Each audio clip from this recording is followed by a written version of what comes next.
Hi guys, Samsung Galaxy F14 പുതിയൊരു software update വന്നിട്ടുണ്ട് which is One UI 6.0 based on Android 14. അപ്പോൾ ഈ software update ഞാൻ എന്തായാലും ഒന്ന് ചെയ്ത് നോക്കട്ടെ. ഈ സോഫ്റ്റ്വെയർ അപ്ഡേറ്റിൻ്റെ സൈസ് നോക്കാന്ന് വെച്ചാൽ 2 GB ആസ്പാസ് ഉണ്ട്. പിന്നെ സെക്യൂരിറ്റി പാച്ച് ലെവൽ 1 November 2023. പിന്നെ ഇവിടെ കുറേ ഫീച്ചേഴ്സ് ആഡ് ആയിട്ടുണ്ട്. അത് നിങ്ങൾക്ക് വായിക്കണേ വ്യൂ ഓൾ ചേഞ്ചസിൽ ക്ലിക്ക് ചെയ്ത് കഴിഞ്ഞാൽ ഇവിടെ കുറേ ഫീച്ചേഴ്സ് എന്തൊക്കെ ആഡാണ്, എന്തൊക്കെ ഫീച്ചേഴ്സാണ് ആഡ് ചെയ്തിരിക്കുന്നത് ഇവിടെ നിങ്ങൾക്ക് കാണാൻ പറ്റും. ഓക്കെ, അപ്പോൾ ഈ സോഫ്റ്റ്വെയർ അപ്ഡേറ്റ് എന്തായാലും ഞാൻ ഒന്ന് ചെയ്ത് നോക്കട്ടെ. ചെയ്ത് നോക്കിയിട്ട് ബാറ്ററി ഡ്രെയിനിങ് ഇഷ്യൂ ഉണ്ടോ, പിന്നെ എന്തൊക്കെയാണ് പുതിയ ഫീച്ചേഴ്സ് ആഡ് ആയിരിക്കുന്നത്, പിന്നെ ഇതിൻ്റെ ഡിസ്പ്ലേയിൽ വല്ലതും പ്രശ്നം വരുന്നുണ്ടോ, എല്ലാം ഡീറ്റെയിൽ ആയിട്ട് വീഡിയോ ഒരു 5 ദിവസം കഴിഞ്ഞിട്ട് ഞാൻ ഇടാം. മൊത്തം ഫീച്ചേഴ്സൊക്കെ ഒന്ന് ട്രൈ ഔട്ട് ചെയ്തിട്ട്, പിന്നെ ബാറ്ററി ഡ്രെയിനിങ് ഇഷ്യൂ വല്ലതുണ്ടോ, ഹീറ്റിംഗ് ഇഷ്യൂ വല്ലതുണ്ടോ, 5Gയുടെ നെറ്റ്വർക്ക് ഇഷ്യൂ സോൾവ് ആയിട്ടുണ്ടോ ഒക്കെ ഞാൻ ഡീറ്റെയിൽ ആയിട്ട് ഇതിൻ്റെ ഒരു വീഡിയോ ഇടുന്നതാണ്. പിന്നെ നിങ്ങൾ സോഫ്റ്റ്വെയർ അപ്ഡേറ്റ് ചെയ്യുക ഉദ്ദേശിക്കുകയാണെങ്കിൽ എനിക്ക് കുറച്ച് സജഷൻ തരാനുണ്ട്.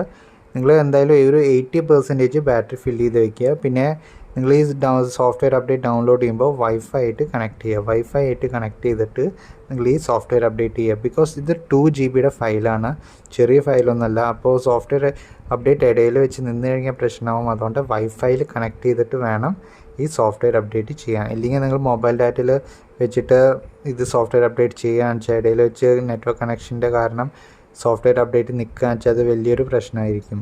അതുകൊണ്ട് എന്തായാലും ഒരു വൈഫൈയിൽ കണക്ട് ചെയ്തിട്ട് ഈ സോഫ്റ്റ്വെയർ അപ്ഡേറ്റ് ചെയ്യുക.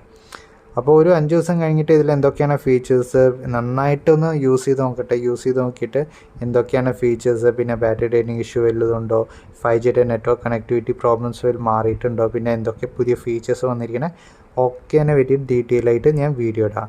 അതിൻ്റെ മുമ്പ് നിങ്ങൾ എൻ്റെ വീഡിയോ ചാനൽ സബ്സ്ക്രൈബ് ചെയ്തിട്ടില്ലെങ്കിൽ ഒന്ന് സബ്സ്ക്രൈബ് ചെയ്യുക. പിന്നെ നിങ്ങൾക്ക് ഈ വീഡിയോ കണ്ടിട്ട് ഇഷ്ടപ്പെടുകയാണ് ലൈക്ക് ചെയ്യാനും മറക്കില്ലേ. താങ്ക്